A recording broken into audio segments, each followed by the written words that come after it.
Salut les cocos, j'espère que vous allez bien. Ouh, on n'entend que moi ici. Comme humaine, je veux dire.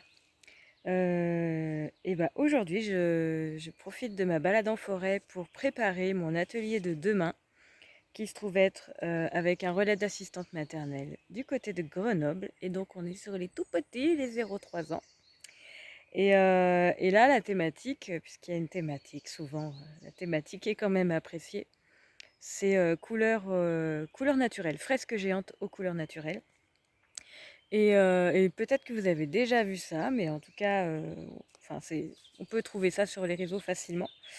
Mais voilà, je vais vous montrer un petit peu ce qu'il en est au niveau de la confection. Vous pouvez profiter de votre balade en forêt pour fabriquer les pinceaux nature.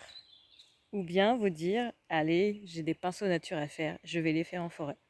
Moi, je suis venue avec mon sac cabas, on entend, mon petit sécateur, de la ficelle, une paire de ciseaux pour couper la ficelle. Et le tour est joué, voilà. Alors en fait, il vous faut ramasser des bâtons. Alors bon, bah faut penser aux petites mains, hein. Ce sont des petites mains qui tiennent les bâtons. Donc essayez de ne pas prendre des bâtons trop gros. Et puis bah, après, c'est un peu à vous de faire preuve de créativité sur qu'est-ce qui peut être mis au bout du bâton. Donc bah, les petits pinceaux classiques, on va dire, vous pouvez mettre un peu de tout. Moi j'ai choisi des graminées parce que il y a une prairie juste à côté et que bah, y a plein de graminées. Bon, l'idée c'est quand même de prendre des végétaux qui sont en grand nombre dans le milieu, histoire de ne pas avoir trop d'impact ou en tout cas de limiter votre impact. Voilà, j'ai aussi des orchidées autour de moi, mais je ne vais pas les choisir par exemple. Je vais les laisser pousser celles-là.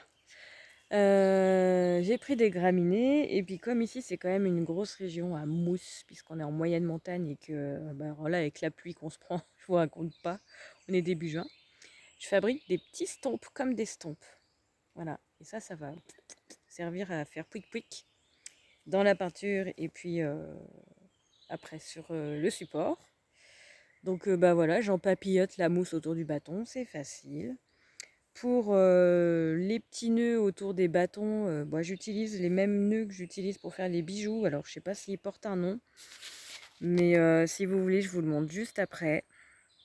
Ce petit nœud, ça permet de faire plusieurs tours tout autour et de récupérer les deux extrémités de la ficelle du même côté. Donc ça fait joli quand même. Vous voyez, bah celui-là, il est même pas fini. Voilà, et sinon, pour les supports, moi j'utilise des vieux draps que je demande à mes voisins, mes voisines. Les vieux draps de grand-mère, là, c'est-à-dire qu'à un moment donné, ils ont tellement été utilisés que vous le sentez quand vous découpez dans la longueur. Au milieu, il n'y a plus beaucoup de tissu, voilà. Ils en ont vu des gens, ces draps-là. Donc je prends les draps, bien sûr, je les lave avant parce que je sais pas où trop où ça va traîner ou qui a traîné dedans. Et puis, comme couleur, je fabrique la peinture, c'est-à-dire que je fais comme un roux en cuisine. Je prends de la farine et de l'eau et je fais cuire et ça fait une texture épaisse, comme la peinture. Moi, je fais pas plus là parce que voilà, ça me suffit. Je trouve ça écologique, économique et ça fonctionne. Et, et donc ça me fait une base de peinture. Et par contre, pour les couleurs, j'utilise des ocres.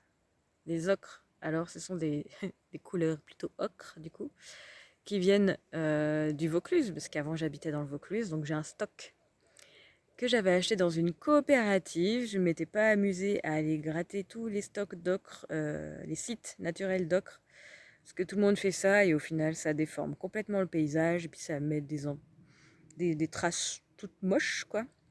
Donc c'est un choix. Moi, j'avais choisi de faire tourner cette coopérative et de les soutenir en achetant les ocres. Ça s'appelle Okra, O-K-R-A, la coopérative. Et en plus, il y a d'autres couleurs que les couleurs ocre, parce qu'ils font venir après des pigments d'un peu partout dans le monde. Donc, à vous de choisir. Moi, j'ai choisi quand même de rester dans du français. Donc, j'ai du noir. Après, j'ai du blanc de Meudon. Et puis, toute la déclinaison des ocres, du plus jaune au plus rouge. Voilà, j'ai choisi de ne pas avoir de pigment vert qui vient de je ne sais où, ou du bleu qui vient aussi de je ne sais où. C'est un choix. Voilà, donc les petits pinceaux qui vont bien. Ne pas hésiter aussi à mettre à disposition carrément des bouts de mousse. des pommes d'épicéa. Là, je suis en train de récolter en parallèle, de faire mes petits pinceaux. De laisser des éléments naturels à disposition des enfants. Parce que bah voilà, ils ont besoin de toucher à cet âge-là, hein, c'est pas une surprise.